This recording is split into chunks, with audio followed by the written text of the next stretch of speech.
Dunia bergoncang, tapi Tuhan kami tidak pernah tergoncangkan. Dan kerajaan-Mu kerajaan yang kekal, yang tidak tergoncangkan. Dan hari ini kami semua hidup dalam kerajaan-Mu Tuhan, dan bukan dalam kerajaan dunia. Kalau dunia sedang bergoncang, kami anak-anak Tuhan akan tetap menjadi kuat dan teguh di dalam Engkau Tuhan. Sebab kami anak-anak kerajaan yang tinggal dalam kerajaan-Mu. Terima kasih Bapa yang baik buat sore hari ini. Sore hari ini Kau berbicara kepada kami, dan Kau yang memberikan kekuatan buat kami menghadapi masa-masa yang sukar ini Tuhan. Kami tahu kekuatan Tuhan yang berlimpah-limpah dicurahkan dalam hidup setiap kami untuk melewati masa yang tidak mudah ini Tuhan. Kami bersyukur kepada-Mu sore hari ini. Tolong setiap kami mengerti firman-Mu, roh hikmat, wahyu, pengertian yang dari Tuhan diturunkan buat setiap kami hari ini untuk mengerti firman-Mu. Terima kasih Bapa. Di dalam nama Tuhan Yesus kami berdoa. Nah, semua yang percaya sama-sama katakan amin, amin. Silakan duduk saudara. Shalom semuanya. Sore hari ini kita akan sama-sama buka firman Tuhan dari Kejadian pasal yang ke-26 ayat 12 sampai dengan ayat yang ke-14.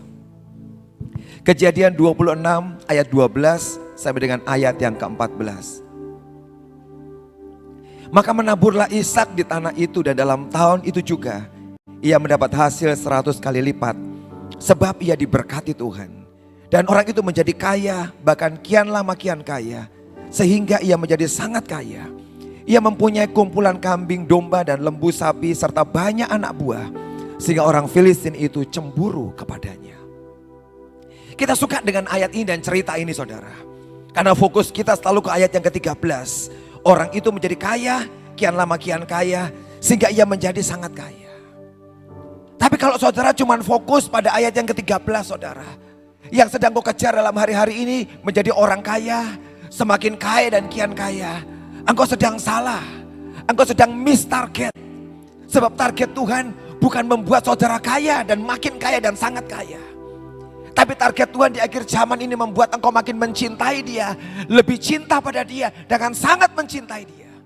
Itulah target Tuhan. Yang urusan ayat 13 ini itu urusan lain. Kalau engkau bisa mengejar Tuhan, mencintai, mengasihi Dia, maka ayat 13 ini akan jadi otomatis bagian hidup saudara.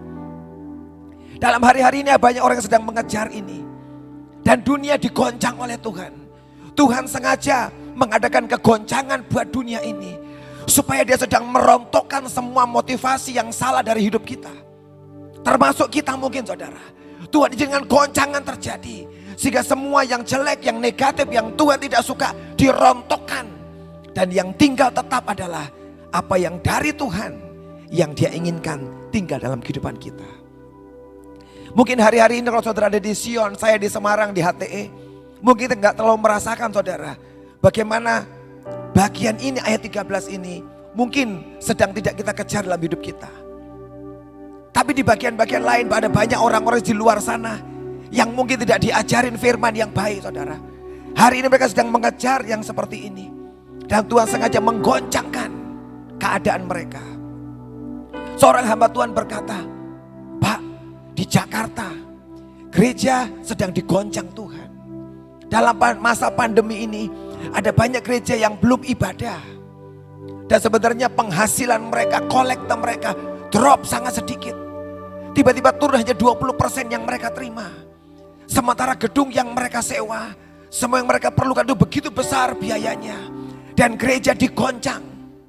Para pelayan-pelayan Tuhan, hamba-hamba Tuhan juga ikut digoncang Pak. Sebab dulunya mereka diundang ke banyak gereja pelayanan. Dan hari-hari ini gereja online. Dan mungkin gereja tutup, gak dilakukan kebaktian. Dan banyak pendeta-pendeta, banyak pelayan-pelayan Tuhan yang dulunya dibayar, mengalami kegoncangan dalam hidup mereka. Dan hamba Tuhan berkata, saya tahu Tuhan sengaja buat ini untuk membersihkan gerejanya dari semua motivasi yang bukan mengejar Tuhan, tapi mengejar menjadi kaya, kian lama kian kaya, dan jadi sangat kaya. Dan mereka berkata, bagus, saya senang Pak melihat Tuhan sedang membersihkan gerejanya. Dalam hari-hari ini Tuhan sedang membersihkan semua kita saudara. Maukah engkau diberesin Tuhan, dibersihkan Tuhan? Kalau engkau mau dibersihkan Tuhan, nanti yang bagian ini otomatis kok saudara mengikuti hidup saudara. engkau tidak usah mengejarnya. Kita lihat hidup Ishak. Hari itu dikatakan dalam ayat 12. Maka menaburlah Ishak di tanah itu dalam tahun itu. Dapat hasil 100 kali lipat. Sebab ia diberkati Tuhan. Tapi saudara tahukah cerita ini diawali dari pasal 26 ayat yang pertama. Timbullah kelaparan di negeri itu. Cerita Ishak diberkati dan menjadi sangat kaya. Diawali dengan sebuah cerita di atasnya dikatakan timbullah kelaparan di negeri itu. Di tengah kelaparan, pandemi, masalah yang besar dialami oleh Ishak. Tuhan tetap bisa membuat mujizat dan keajaiban, saudara. Kalau yang sedang kau kejar bukan duit, tapi yang kau kejar ada Tuhan. Di tengah-tengah kelaparan, pandemi dan penderitaan ini, dia akan menyatakan mujizat dan keajaibannya. Dia berkata, timbullah kelaparan di negeri itu. Tuhan sengaja menyatat ini, saudara, supaya dia mau menjelaskan, kalau di tengah kelaparan, pandemi, kesukaran ini, engkau cari dia. Dia bisa melimpahkan berkat yang luar biasa. Sebab namanya adalah El Shaddai. Dia Allah yang maha kuasa. The God that more than enough. Tuhan yang lebih dari cukup. Dia berkata, kalau engkau mengejar dia, menginginkan dia. Ketika kelaparan datang, saudara, Tuhan berbicara kepada Ishak. Ishak, mulailah engkau menabur. Ini ada yang agak aneh. Saya sebenarnya nggak terlalu percaya dengan kisah ini, saudara. Karena saya lihat mana mungkin ya. Di tengah kelaparan artinya tanah itu tandus. Mungkin nggak ada hujan. Atau ada wabah penyakit tumbuh-tumbuhan. Penyakit gandum yang sedang melanda daerah itu. Atau musim kering yang sangat panas, yang panjang. Sehingga tanah nggak bisa menghasilkan. Tapi kenapa Tuhan ngomong menaburlah, menaburlah. Aneh, saudara. Tapi percayalah. Kalau dia yang berkata-kata, dia yang memerintahkan. Begitu ada orang mentaati mengerjakan apa yang dia katakan. Di tengah kekeringan yang paling kering. Di tengah pandemi yang seperti ini. Tetap dia bisa membuat mujizat dan keajaibannya. Begitu ada orang yang mau mentaati dia. Dalam cerita ini minimal ada 3 mujizat, saudara. Yang dialami oleh Ishak. Yang pertama dikatakan pada tahun yang sama. Dia menuai 100 kali lipat. Bukan 100%. Beda, saudara. Kalau 100% engkau nabur 1, dapatnya 1. Itu 100%, saudara. Ya, engkau nabur 100, dapat 100%. Tapi ini 100 kali lipat. Artinya nabur 1 yang dihasilkan 100. Itu mana ada, saudara. Orang yang punya usaha apapun juga hari ini. Yang kalau modalnya 1 bisa untung 100 itu tidak ada, saudara. Kalau modal 100 kemudian dapat menghasilkan 120, 130 itu sudah senang, saudara. Wow, dapat 20%, 30% sudah bagus untuk usaha hari-hari ini, saudara. Di saat yang sukar. Tapi Tuhan menunjukkan di tengah kelaparan, di tengah wabah yang berat itu. Kalau engkau mentaati Tuhan, engkau 1 yang kau punya menghasilkan 100. Itu mujizat yang paling luar biasa. Mujizat yang paling ajaib. Itu yang pertama. Sebab Tuhan yang menyertai Ishak hari itu. Tapi yang kedua, saudara. Hari itu tanah sedang tidak subur. Sedang kelaparan. Jadi kalau sedang kelaparan kau menabur apamu juga. Pasti dia akan menghasilkan apa-apa. Mungkin hilang, saudara. Rugi. Hari-hari ini orang yang bisnis hotel, bisnis restoran mungkin bahkan di Bali tempat wisata mengalami penurunan yang sangat luar biasa. Orang-orang menjual hotelnya. Kalau saudara ke Jakarta, saya ke Jakarta 1 kali, saya jalan di perumahan-perumahan kaya dan elit, saudara. Saya ngeliat dijual cepat, dijual cepat, dijual cepat. Itu rumah gedenya 1000 meter, 1000 meter, saudara. Di tempat yang elit, saudara. Dijual, dijual. Saya bilang, kenapa dijual? Bukankah ini tempat orang-orang kaya? Dan mereka berkata, orang kaya sedang dipukul hari ini dengan kondisi pandemi ini.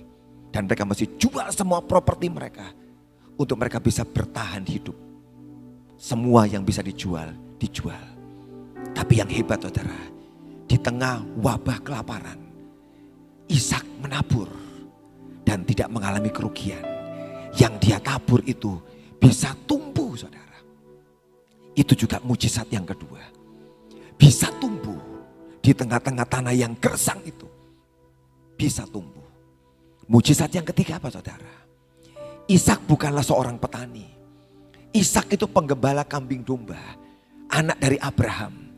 Abraham gembala, dia punya ternak banyak, dia punya gembala yang sangat banyak.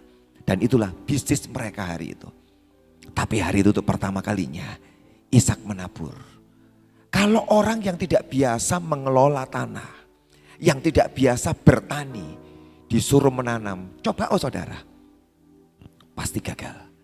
Kalau engkau tidak pernah tahu bagaimana menanam padi, coba buat sawah, tanamin, engkau akan rugi. Sebab kau tidak tahu pupuk apa yang bagus, bagaimana mengelola, mengairi, maka hasil sawahmu mengalami kerugian. Tapi yang hebat, ini orang tidak punya pengalaman bertani, tapi dia bisa sukses dengan sangat luar biasa. Kita tahu kuncinya bukan sebab kemampuannya Ishak, sebab ada Tuhan yang menyertai dia. Dalam hari-hari ini saudara, gak ada cara lain buat kita selain kau minta Tuhan sertai setiap pekerjaanku dalam kehidupanku. Engkau sertai aku, sebab ini yang membuat semua langkahku akan ada mujizat, akan ada keajaiban. Kalau engkau menyertai setiap langkahku. Hari-hari ini engkau perlu disertai Tuhan. Engkau masih minta Tuhan jagai aku dan sertai aku, supaya aku ini sukses dan berhasil bahkan di masa yang sukar ini. Sebenarnya sebelum Ishak mentaati Tuhan, dalam cerita pasal 26 ini, waktu dia melihat semua kelaparan sedang melanda daerah itu, Ishak itu punya rencana. Aku tak pindah ke Mesir. Sebab dia mendengar di Mesir ada makanan. Mesir tidak kena wabah kelaparan. Di Mesir lebih baik keadaannya. Dan hari itu dia berencana, aku mau pindah ke sana. Siapa tahu di sana lebih baik nasibku. Dan pada hari itu Tuhan muncul, ketemu dengan Ishak dan berkata, jangan tinggalkan tempat ini. Tetap tinggal di tempat ini. Itu keputusan yang susah saudara. Dia lihat Mesir limpah. Dia melihat Mesir sangat baik keadaannya. Dan dia mau pindah ke sana. Dan tiba-tiba Tuhan mencegah dia, berkata, jangan tinggalkan tempat ini. Secara pikiran manusia, lebih aman, lebih baik ke Mesir. Ngapain tinggal? Ini kelaparan loh. Sementara di sana ada yang limpah, ada yang baik di sana. Kenapa nggak bisa pindah? Tuhan katakan jangan pindah, tetap di sini. Disinilah di masa yang seperti ini saudara, engkau mesti sungguh-sungguh mendengarkan suaranya saudara. Sebab yang kau dengar yang dari Tuhan akan menolong menyelamatkan saudara. Seandainya Ishak pindah ke Mesir hari itu, maka semua kelimpahan, keajaiban, mujizat yang dia terima hari itu gagal saudara. Sebab Tuhan tidak menyuruh dia ke Mesir. Dan itu kemauan Ishak. Ishak tahan dirinya. Sekalipun dia tahu yang ini sukar, yang ini penuh tantangan. Tapi dia tetap memutuskan, aku mau tinggal dan mendengar suara Tuhan.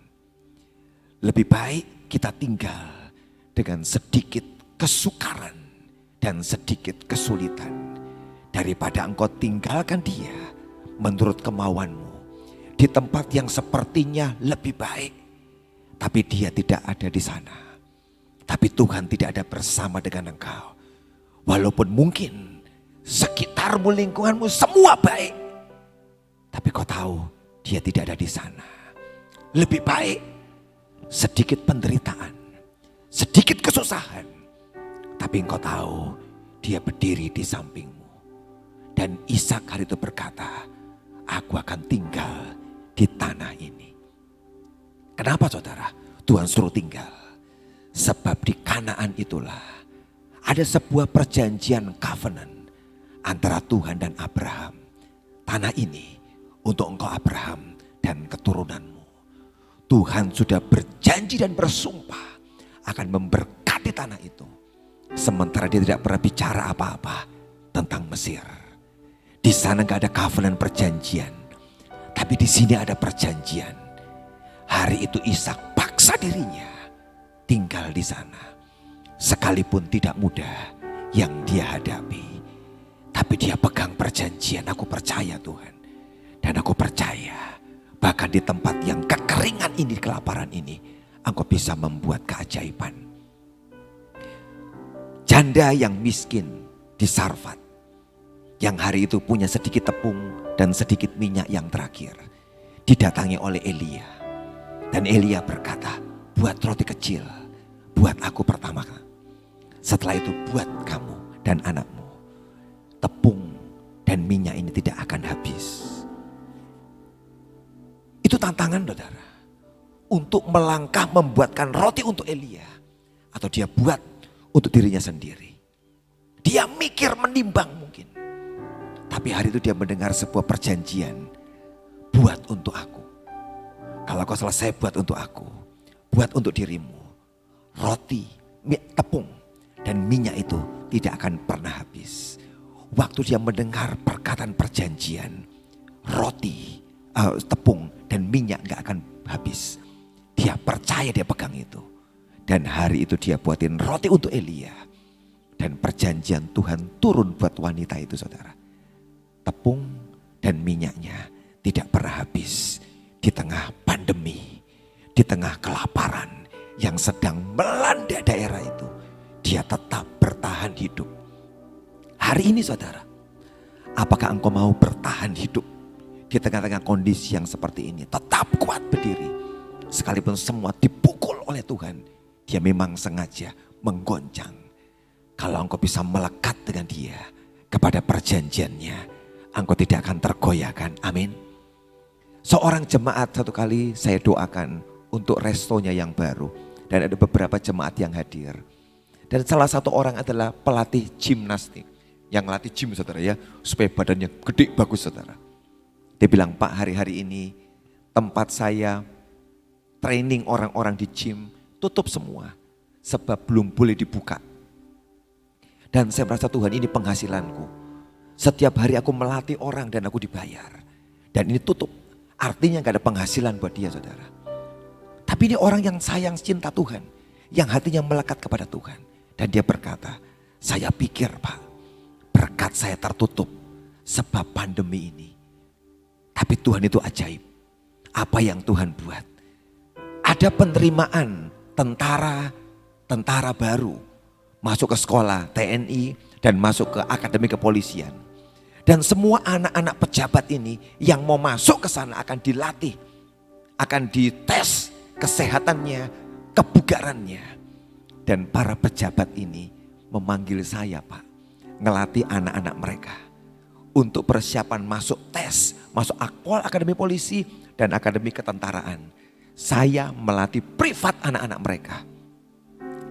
Dan Pak, saya tidak mengalami, tidak ada berkat dan gak ada uang. Ditutup gymnya, Tuhan buka pintu yang satu ini. Saya melatih mereka, uang saya lebih banyak. Sebelum pandemi gak seberapa. Dengan saya melatih privat anak-anak pejabat, uang saya lebih banyak. Satu pintu tertutup Pak, tapi pintu-pintu yang lain dibukain oleh Tuhan. Saudara, kalau engkau mentaati dia, percaya pada dia, sepertinya tertutup yang satu, dia sedang membuka pintu-pintu yang lain. Amin. Itu satu orang. Orang yang kedua, dia punya usaha restoran untuk bis. Jadi bis-bis yang lintas Jawa, Sumatera ngelewatin dia akan berhenti dan mereka akan makan di sana. Tapi sekian waktu yang lalu semua bis tidak boleh beroperasi, berhenti sekian bulan. Apa yang terjadi? Restoran dia di luar kota. Tidak ada lagi yang mampir saudara. Sebab semua bis tidak ada yang jalan dalam sekian bulan. Dia katakan aku ini akan bangkrut. Sebab ini semua gak jalan. Tapi sebelum itu terjadi, semakin sedikit bis yang mampir ke tempatnya Tuhan ngomong sama dia. Ada dorongan kecil di hatinya. Kamu beli ruko dan kamu mulai jualan sepeda dan jualan mainan anak. Dan dia taat. Dia cari sebuah ruko di dekat daerahnya. Dia buka dan dia jualan sepeda dan mainan anak.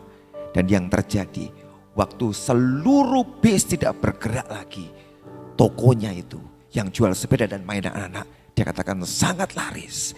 Sampai sepeda saya habis, terus saya kulaan lagi, datangi lagi, habis lagi. Dan semua keuntungan restoran yang tutup itu digantikan dengan keuntungan penjualan sepeda dan mainan anak-anak saya Pak.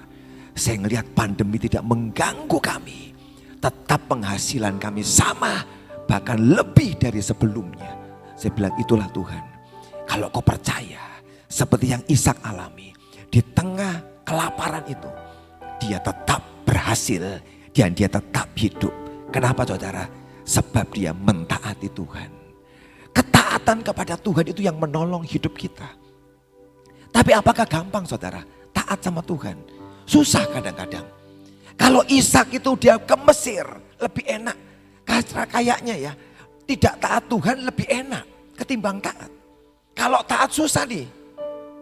Tapi kalau engkau mau taat saudara, Tuhan akan menyertai hidup saudara dan memberkati hidup saudara dengan sangat ajaib. Hari itu Ishak memilih, aku mau taat.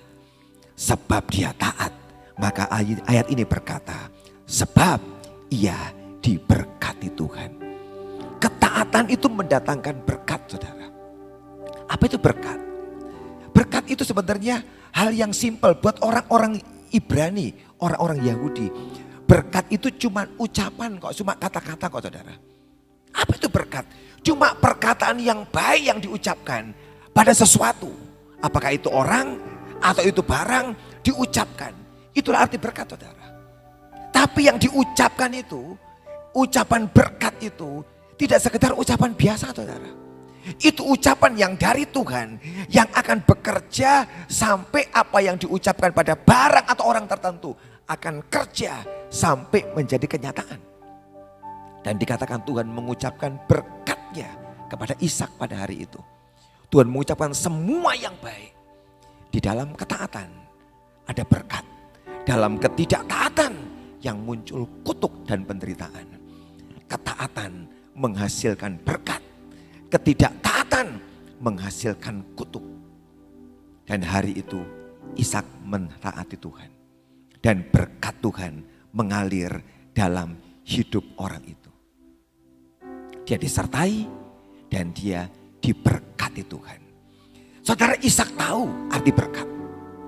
Dan kenapa satu kali Ishak ketika dia makin tua, dia panggil anaknya. Dalam Kejadian 27 ayat 27 sampai 29. Ishak memanggil anaknya Esau dan dia berkata, aku memberkati kamu Esau. Sebab Ishak tahu bapaknya memberkati dia dan dia jadi hebat luar biasa. Ishak mencintai Esau dan dia sangat pengen memberkati anak itu. Tapi Esau gagal menerimanya. Yang berhasil mengambil Yakub saudara. Gak usah diceritakan bagaimana caranya.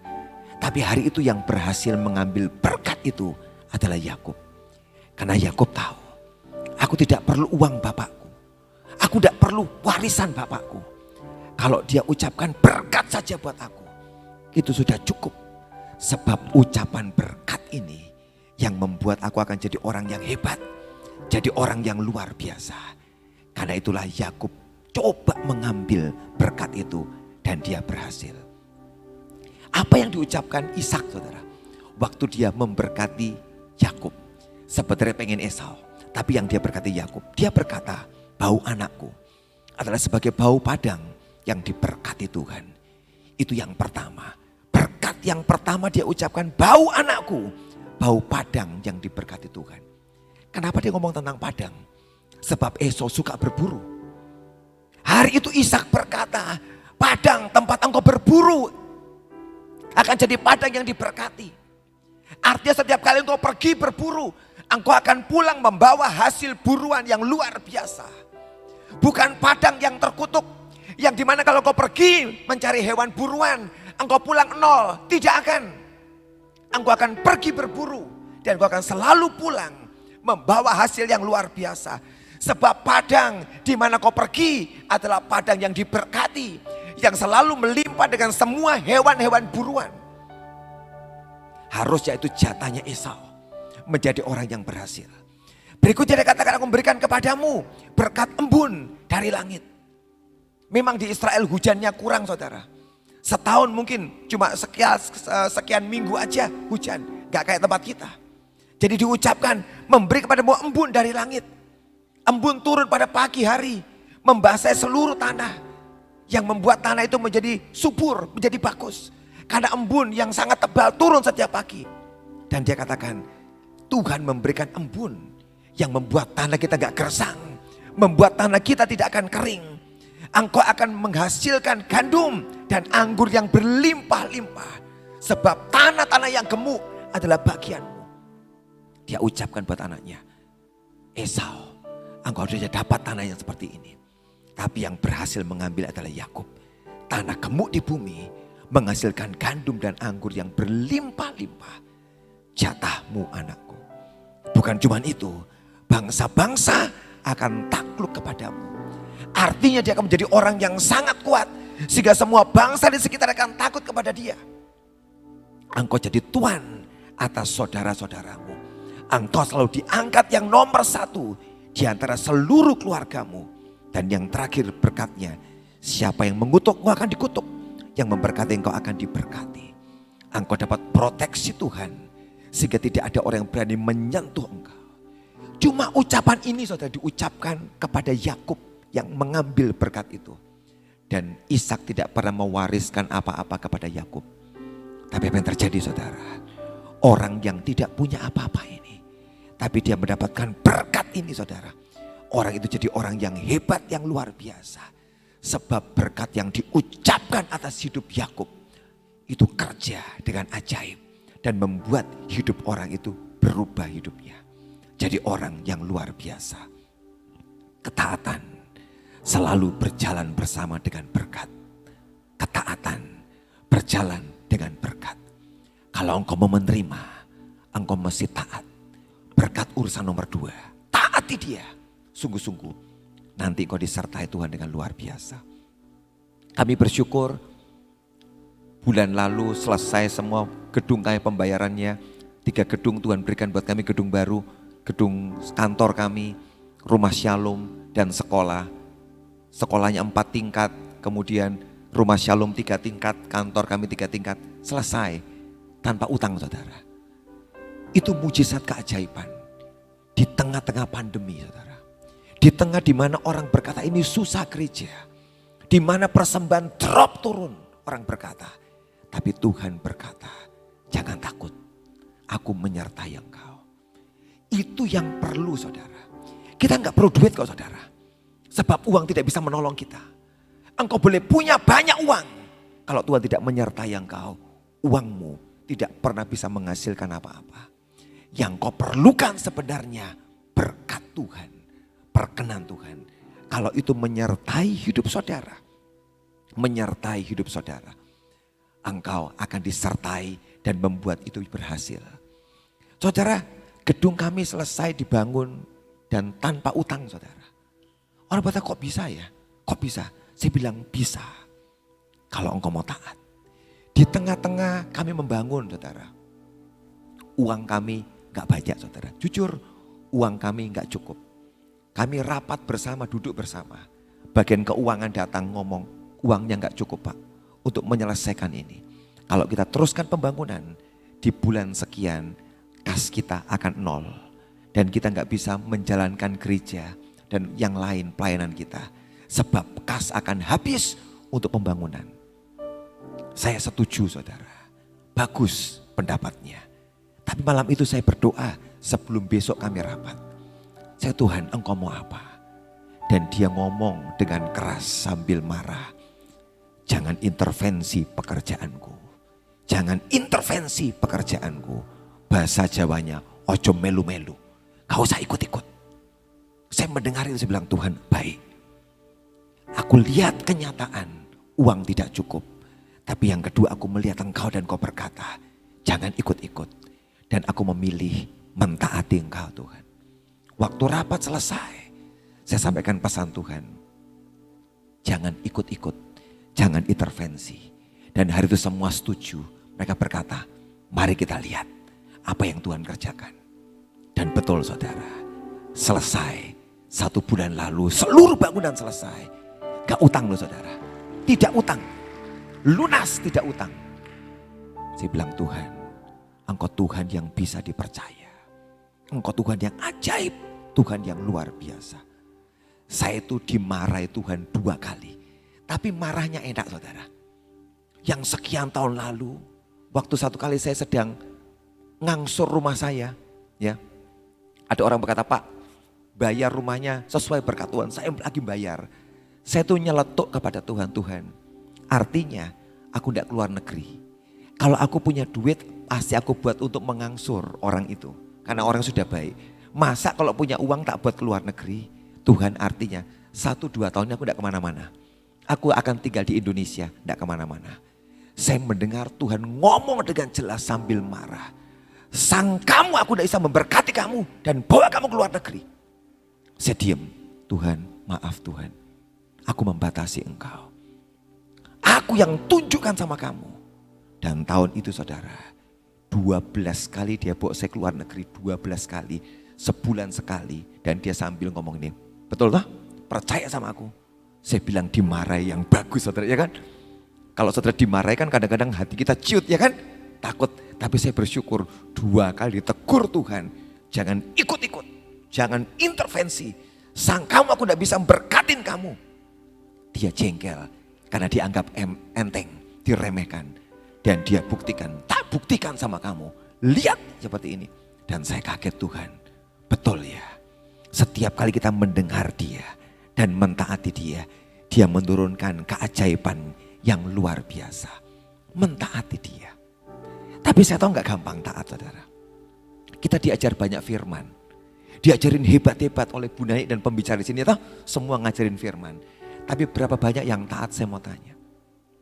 Belum tentu saudara taat. Engkau mendengar firman Tuhan yang ajaib, yang luar biasa. Itu hebat, imanmu bangkit.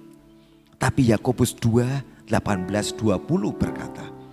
Iman tanpa perbuatan apa? Iman tanpa perbuatan apa? Mati. Kita cuman iman tok mandek. Percaya. Waktu mau bertindak berbuat dilakukan gak saudara? Seringkali tidak. Macet hidup saudara. Ini ada air, bagus jadi contoh.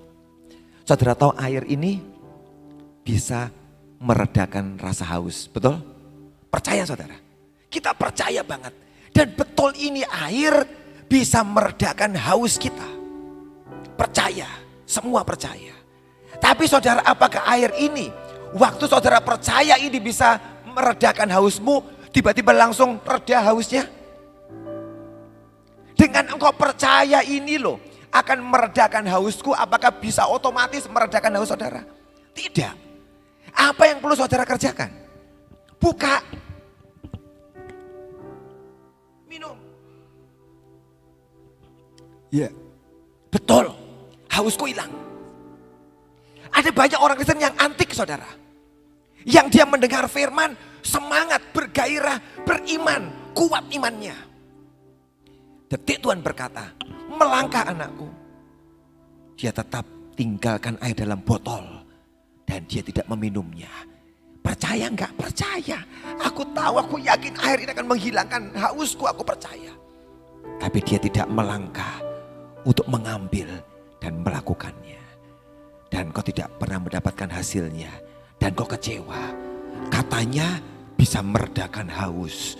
Kok aku belum reda hausnya? Bukan salah Tuhan. Salah saudara.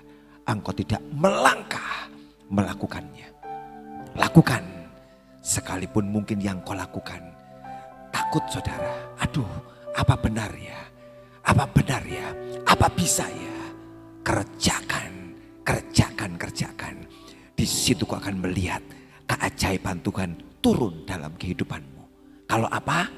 Melangkah, bertindak. 4 orang kusta di luar gerbang Samaria sedang duduk-duduk. Dan hari itu kelaparan sedang terjadi di daerah itu. Karena mereka dikepung tentara Aram. Gak ada makanan, gak ada minuman, semua susah saudara. Dan 4 orang kusta duduk di luar tembok Samaria. Mereka berkata, kita duduk di sini, kita ini akan mati. Kelaparan, gak ada yang kasih makan. Kita masuk ke kota, percuma, tetap mati. Orang di kota juga kelaparan dan mati. Kalau kita menyeberang ke perkemahan Aram, kita juga akan mati. Sebab musuh akan membunuh kita. Semuanya susah. Tapi kata mereka, pergi ke sana masih lumayan. Ada satu kesempatan. Siapa tahu orang Aram bermurah hati dan tidak membunuh kita. Membiarkan kita hidup, memberi kita makan. Kita bisa makan. 3 orang berkata, mari berangkat. dan mereka jalan melangkah. Sekalipun mereka tahu mungkin mati juga di sana. Tapi yang ini masih ada harapan. Kita bergerak ke sana. Saudara tahu, waktu mereka bergerak menuju perkemahan Aram, mereka melihat ada pakaian, ada uang, ada makanan dilempar di jalanan. Dan gak ada orang sama sekali di sana. Dan mereka masuk ke perkemahan Aram dan mereka lihat makanan melimpah, emas melimpah, pakaian melimpah. Dan mereka mengambil semuanya dan mereka makan makanan sampai kenyang. Ketika kapan? Mereka melangkah. Sepertinya resiko dibunuh kok saudara. Tapi bergerak itu diperlukan saudara. Iman kita jangan mandek tertinggal di sini dan kita tidak mengerjakan apa-apa. Dalam hari-hari ini dia cari pelaku firman. Dia cari orang-orang yang melakukan tindakan iman dalam hidupnya. Itulah orang yang mengalami mujizat keajaiban Tuhan bahkan di tengah-tengah pandemi ini saudara. Elia 1 kali 3,5 tahun musim kering tidak ada hujan. Ini bagus saudara, kita ngomong semua cerita Alkitab tentang masa yang sukar, masa yang berat yang pernah dialami orang-orang ini. Tapi mereka berhasil menerobos masa itu dengan sangat kuat. Waktu kelaparan, musim hujan, gak ada hujan, semuanya kering 3,5 tahun. Tuhan ngomong dengan Elia, aku akan turunkan hujan. Tapi sebelum turun hujan, engkau masih berperang dulu dengan nabi-nabi Baal. Dan hari itu benar, di atas gunung itu saudara Karmel. Hari itu Elia melawan 450 sampai 900 nabi-nabi Baal, Asyera dan Baal. Dia berkata, ayo sekarang kita mau buktikan siapa Tuhan yang hidup. Itu orang yang luar biasa saudara. Kita buktikan siapa Tuhan yang hidup. Apakah Baal, apakah Asyera, atau Tuhanku, Jehovah. Dan mereka bawa persembahan kepada Tuhan. Hari itu tidak ada hujan saudara. Orang-orang nabi-nabi Baal, nabi Asyera persembahkan korban. Tunggu api dari langit. Gak ada saudara. Sampai seharian tiba giliran Elia. Dia hari itu bawa korban kepada Tuhan. Tapi yang ajaib adalah waktu korban dibawa, dia berkata ambil air, siram ke korban ini. Diambil air siram. Dia berkata kurang, tambahi lagi. Terus hari itu saudara, air adalah barang yang mahal. Sebab tidak ada hujan 3,5 tahun. Itu tempatnya sangat kering dan air susah saudara. Dan dia berkata ambil air siram lagi. Sampai dikatakan mesbah dan sekelilingnya tergenang air. Dan dia berdoa, Tuhan kirimkan apimu. Dan api menyambar turun, bakar korban, batu, kayu dan air semuanya habis.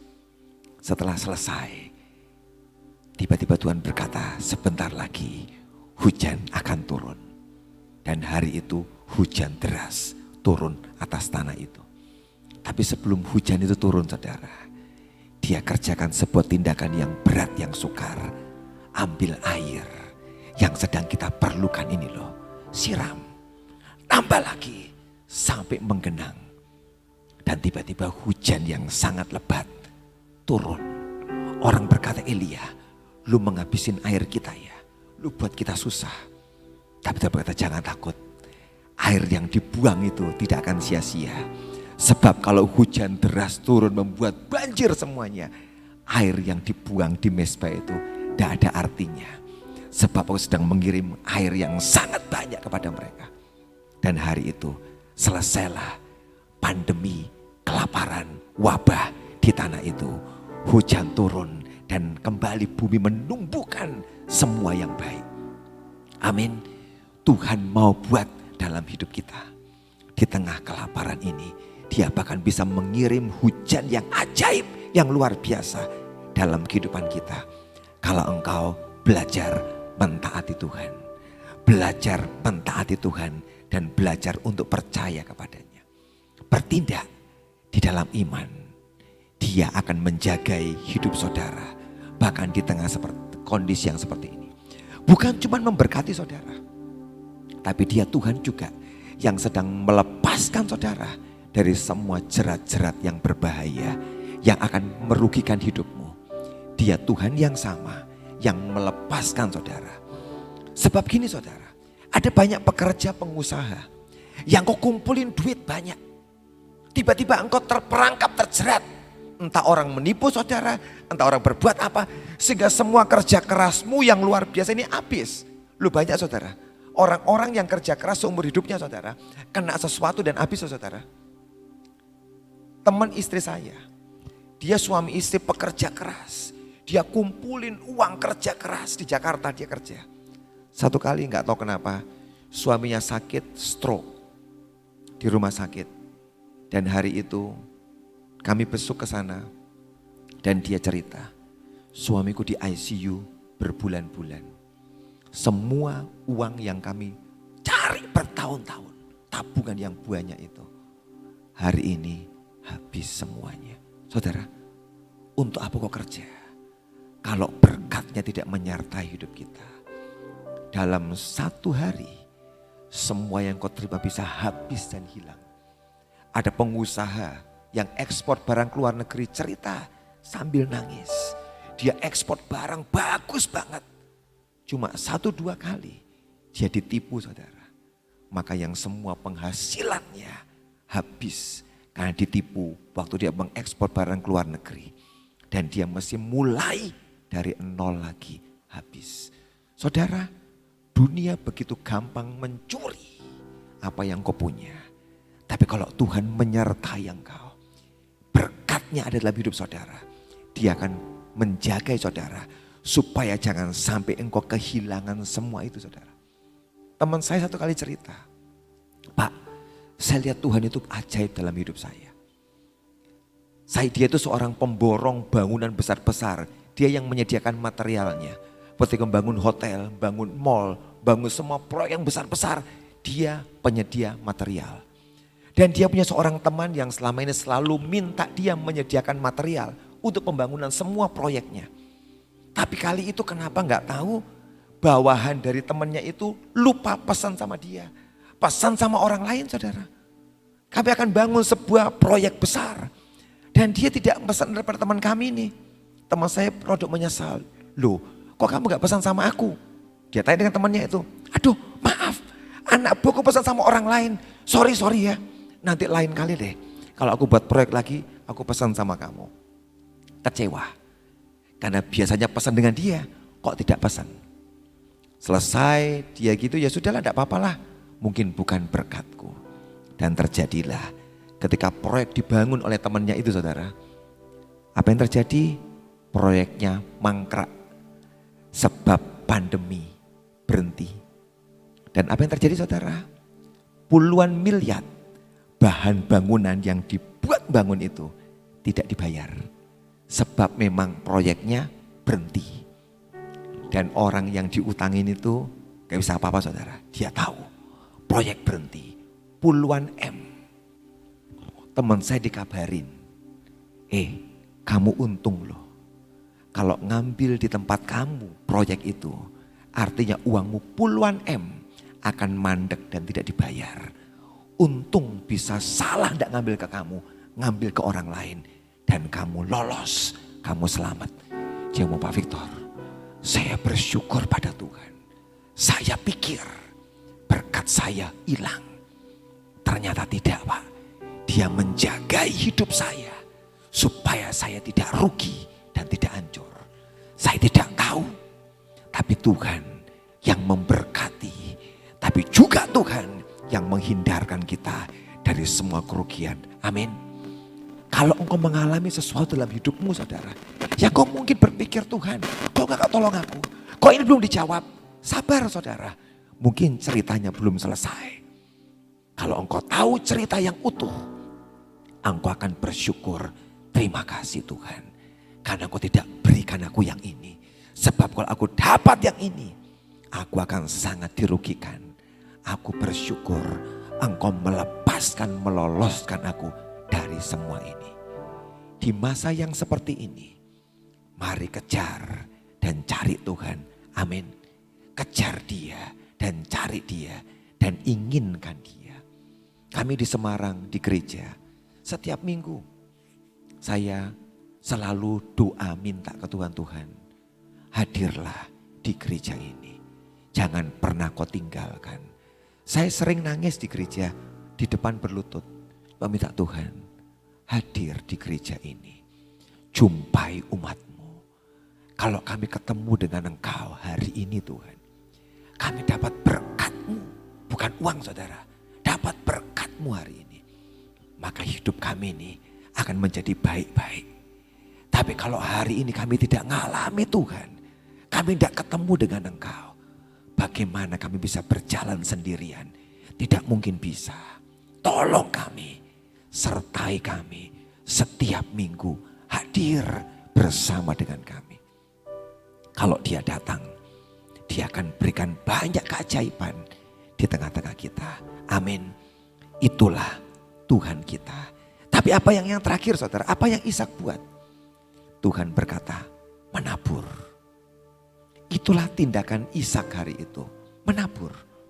Susah saudara, loh Tuhan, ini tanah gersang loh, menabur. Gersang loh, menabur. Jangan berargumentasi dengan Tuhan. Kita suka berargumentasi, bahasa Jawanya ngeyel dengan Tuhan. Kita itu merasa orang yang paling pintar, paling hebat seringkali, betul? Jujur, semua kita sama kok. Saya juga. Kadang-kadang merasa sok hebat, sok pintar. Tapi hari Tuhan ngomong tabur. Ini kan gersang. Ini kan kering tanahnya. Tabur. Dan dia menabur. Disitulah dia melangkah. Dan Tuhan menyertai semua taburannya. Saudara dalam hari-hari ini, kalau engkau mau berhasil, nabur saudara. Apapun itu saudara. Bukan cuma uang. Melayani dia. Waktumu, tenagamu, apa saja saudara. Yang bisa kau tabur hari-hari ini. Tabur saudara. Itu akan menghasilkan tuayan yang tidak akan pernah berhenti. Kami di gereja hari-hari ini di masa pandemi. Kami perlu uang saudara. Tapi kami tetap mengerjakan taburan yang banyak. Orang-orang miskin kami support setiap bulan. Keluar uang cukup besar untuk orang-orang miskin. Kasih mereka makan. Makan siang kami membagi makanan di jalan-jalan tetap. Sudah 4 tahun saya pikir berhenti loh saudara. Alah paling sebentar. Tapi bertahan setelah 4 tahun tetap bekerjakan. Kami nolong banyak hamba-hamba Tuhan. Banyak sekolah-sekolah kami bantu. Banyak gereja lain yang gak bisa sewa gedung. Kami bantu sewanya. Kami tolong ada banyak pendeta-pendeta yang susah hidupnya. Kami bantu mereka, tolong mereka. Dan saya tahu waktu Tuhan melihat engkau menabur, engkau akan dapatkan 100 kali lipat ganda. Tapi sekali kita pengen tuayannya, tapi kau tidak pernah pengen taburannya. Tuhan ngajar, nabur, menabur, menabur. Apapun itu, tabur. Dan kau akan lihat di masa yang seperti ini, apa yang Ishak alami, akan kita alami dalam kehidupan kita. Amin. Apa yang Ishak alami, akan kita alami dalam kehidupan kita. Yang rohani dan yang jasmani, dua-duanya akan bertumbuh dengan sangat subur dalam hidup kita. Dan kau akan melihat dan menyaksikan semua yang rohani yang kau kerjakan akan muncul dengan hebat. Tapi juga yang jasmani dia akan munculkan. Sebab memang kehendak hatinya menyertai saudara. Tapi tidak usah kejar kekayaannya. Buang saudara, singkirkan. Kejar Tuhan, ingini dia. Dan bertindak dengan firman-Nya. Dan kau lihat pertolongan yang ajaib dia beri dalam hidup saudara. Tutup Alkitab saudara. Kita berdiri sama-sama hari ini saudara.